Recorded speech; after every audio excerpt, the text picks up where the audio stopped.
ఇదేం తెలుసా? ఇగ యువతిపై లైంగిక దాడి, అవకాశాల పేరుతో అఘాయిత్యం, పెళ్లి చేసుకోవాలని వేధింపులు, ఫోక్ సింగర్ మలిక్ తేజపై ఫిర్యాదు, కేసు నమోదు చేసిన పోలీసులు. ఇది నిన్నంచెలి పెద్ద సంచలనం ఇది. ఇదేంటంటే గత 3-4 నెలలుగా ముందు రాజు తరుణ్ తోటి మొదలైంది ఇది. రాజు తరుణ్ లవణ్య అనే ఓ అమ్మాయితోటి మొదలైంది. లవణ్య తరుణ్ తోటి కొన్ని సంవత్సరాలు గడిపి నన్ను అత్యాచారానికి గురి చేసిన ఆయన మీద కేసు పెట్టింది. సేమ్ తర్వాత జానీ మాస్టర్ మీద ఆ డాన్సరు కొన్ని రోజులు నా మీద ఇట్లు మంచిగానే ఉన్నారు, ఇక సామరస్యపూర్వకంగా ఉండి కేసు పెట్టింది. సేమ్ ఇప్పుడు ఇది కూడా అదే, ఇది కూడా సేమ్ ఈ పంచాయతీ కూడా అదే. ఏంటంటే ఈయన ప్రజాపాటలను సేకరిస్తాడు. యాదవుల బిడ్డ, జగిత్యాల జిల్లా యాదవుల బిడ్డ. కొన్ని పాటలు రాస్తాడు, కొన్ని పాటలు ప్రజల దగ్గర నుంచి సేకరించి వాటికి బాణీలు కట్టి ఆ ఫోక్ పాటలు ప్రజల్లోకి ఇడిచిపెడతాడు. మంచి పేరు వచ్చింది.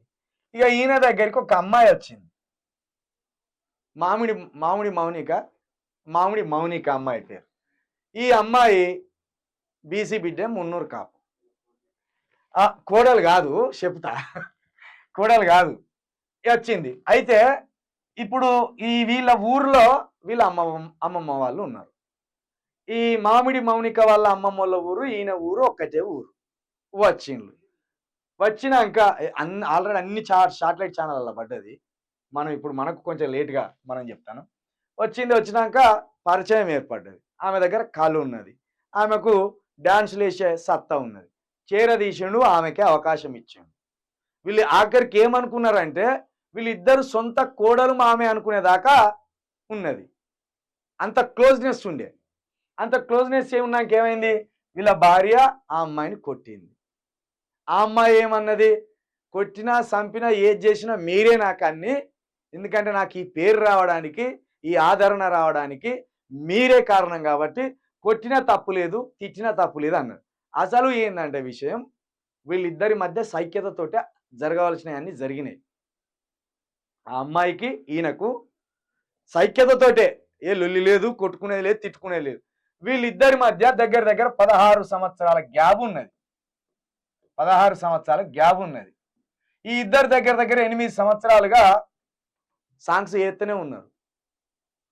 8 సంవత్సరాలుగా సాంగ్స్ చేస్తాను, నేను అవకాశం కల్పిస్తాను, ఆమె డాన్స్ చేస్తుంది, అంత బాగానే పోతుంది, మంచిగా సంపాదించుకుంటాను. అయితే లొల్లి ఎక్కడ వచ్చింది తెలుసా? ఇప్పుడు ఈ మల్లిక్ ఉన్నాడు కదా, ఈ మల్లికు సొంతగా ఊర్లో పెద్ద బిల్డింగ్ కడతాను. ఈ పెద్ద బిల్డింగ్ అయితే క్రమంలో ఈమె అడిగిందట, మరి నా పరిస్థితి ఏంది, నువ్వైతే బాగుపడ్డావు, మరి నా పరిస్థితి ఏంటంటే మనోడు షిల్లి గవ కూడా వాళ్ళకి ఇయ్యడాట, ₹1 కూడా పుట్టనియడాట. గదే ఇప్పుడు రేపు కేసుకు దారి తీసింది. ఇది మనం నిన్న మొత్తం నాకు ఇన్ఫర్మేషన్ వచ్చింది జగిత్యాల నుండి. ఇదైతే పద్ధతి కాదు. ఏదన్నా ఉంటే ఈ కేసు తీన్మార్ మల్లిగాన్ దగ్గరికి కూడా పోయింది. తీన్మార్ మల్లిగాన్, ఎందుకంటే ఆ అమ్మాయి మున్నూరు కాపు. తీన్మార్ మల్లిగాన్ దగ్గరికి పోతే తీన్మార్ మల్లిగాడు ఈయనకు ఫోన్ చేసి ధమ్కీలు ఇచ్చే ప్రయత్నం కూడా చేసిండు. చేస్తే ఈయనంతా వాళ్ళ మధ్య జరిగింది చెప్పే వరకు మూసుకొని చక్కగా కూర్చున్నాడు. మరి బాబు, ఆమెను స్టార్ని చేసింది నేనే, ఆమెకు అవకాశాలు ఇచ్చింది నేనే. ఈ జానపద ఇండస్ట్రీలో, ఈ ఫోక్ ఇండస్ట్రీలో ఆమె అంటే అందరికీ తెలిసేటట్టు చేసింది నేనే. నీకేం తెలుసురా లుచ్చా, ఫోన్ పెట్టే అనగానే ఫోన్ పెట్టేసిందట. ఈ పంచాయతీ కథ సుద్దాల అశోక్ తేజ గారి దగ్గర కూడా పోయింది. ఎందుకంటే సుద్దాల అశోక్ తేజ గారి శిష్యుడే ఈయనే. సినీ రైటర్ ఉన్నాడు కదా సుద్దాల అశోక్ తేజ గారు, ఆయన దగ్గరికి పోతే కూడా దీన్ని బయటికి పొక్కకుండా సామరస్యంగా, ఇది పైసల పంచాయతీ, ఇద్దరి మధ్యలో వచ్చిన పైసల పంచాయతీ కాస్త రేప్ కేసుగా టర్న్ తీసుకున్నది. అది అంతే, ఇంకేం లేదు. ఈ ఆడోళ్ళు మీకు న్యాయం కాదా? ఇది ఉన్నన్ని రోజులు ఉంటాను కథం రేప్ కేసులు పెట్టిపోతే సమాజంలో ఎక్కడనో ఉన్నోనికి ఎట్లా తెలుస్తుంది, ఓహో వీడు రేపిస్టా అనే కాడికి తెలుస్తుంది. వానితోటే ఉంటిరి, వాడి తిండి పెడితే తింటిరి, వానితోటే ఎగిరితిరి, వానితోటే అంతో ఇంతో పేరు తెచ్చుకుంటిరి. మళ్ళీ వాని మీదనే కేసులు. అటు రాజ్ తరుణ్ మీద ఆమె కేసు పెట్టింది, ఇటు జానీ మాస్టర్ మీద ఈమె కేసు పెట్టింది. ఇప్పుడు కొత్తగా ఫోక్ ఇండస్ట్రీకి కూడా ఈ కల్చర్ పాకింది. ఆఖరికి హర్ష సాయి గాడు, హర్ష సాయి గాని మీద ఆ పిల్లే, నీ చేతులు బాగుంటాయి, నీ ముక్కు బాగుంటుంది, చిన్న బేబీ లాగా కనిపిస్తావు నువ్వు నాకు. ఆ ఆడియో రిలీజ్ అయింది. వాడు ఏమన్నాడు పాపం వచ్చాను అంటాడు వాడు.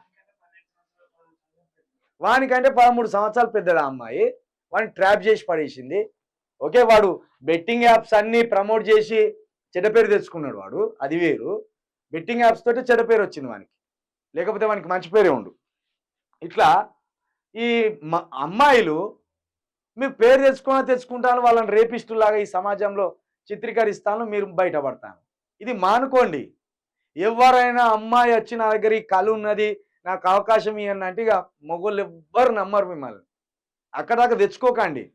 పైసల పంచాయతీ ఏమన్నా ఆఖరికి ఇదే మల్లిక్ తేజ అమ్మాయికి ఒక ఫోక్ ఛానల్ కూడా క్రియేట్ చేసి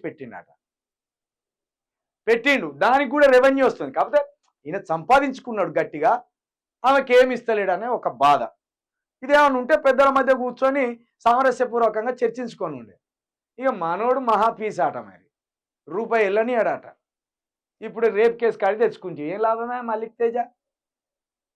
అమ్మాయి మనతోటి కోఆర్డినేషన్లో ఉండి నీకు పేరు వచ్చింది, అమ్మాయికి పేరు వచ్చింది, సంపాదించినప్పుడు రూపాయి ఇస్తే ఏం బాయ్?